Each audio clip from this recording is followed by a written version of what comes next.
I like to think of the work that I do as like writing a biography for Mother Earth. I tell stories about her ecosystems and how they change over time. And I use satellites and drones as my illustrators. So I'm not very good at art. So it's good to have other illustrations that I can use, which is what I use the drones and satellites for. But for me, it's really important that you use lots of different types of illustrations. So the satellites are really great if we're interested in covering large areas of Earth and telling stories, say, about entire forest ecosystems or oceans, that sort of thing. But drones are really good if we're interested in telling stories about smaller things. So maybe they're individual trees or neighborhoods or your local ecosystems, corals.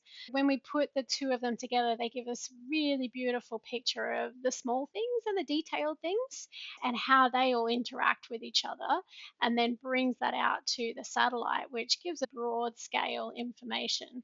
The drones give us the trees and the satellites give us the forest. We get the best of both worlds. Drones tell us a lot that satellites can't because they fly closer to Earth than satellites. So for example, I might be flying a drone maybe just 10 meters above Earth, whereas a satellite is 6 to 700 kilometers away. So even if we just imagine our own eyes, the sorts of things that we can see when we're 10 meters away versus kilometers away, they tell really different stories.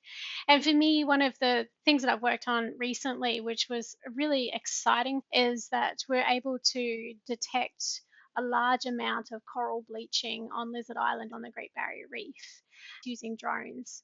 So with the satellites, because they look at really big things, they couldn't see the individual corals that were not so healthy anymore, but the drones could really pick up the individual corals. We could map the area in detail, how much coral was bleached, where that was bleached, and then coming back a couple of months later, looking at mortality at that particular reef. So did the corals recover or did they die? And that type of detail you just can't get from satellites. So it's really important that we have the detail with the drone data, and that gives us really incredible information that we wouldn't have been able to quantify before.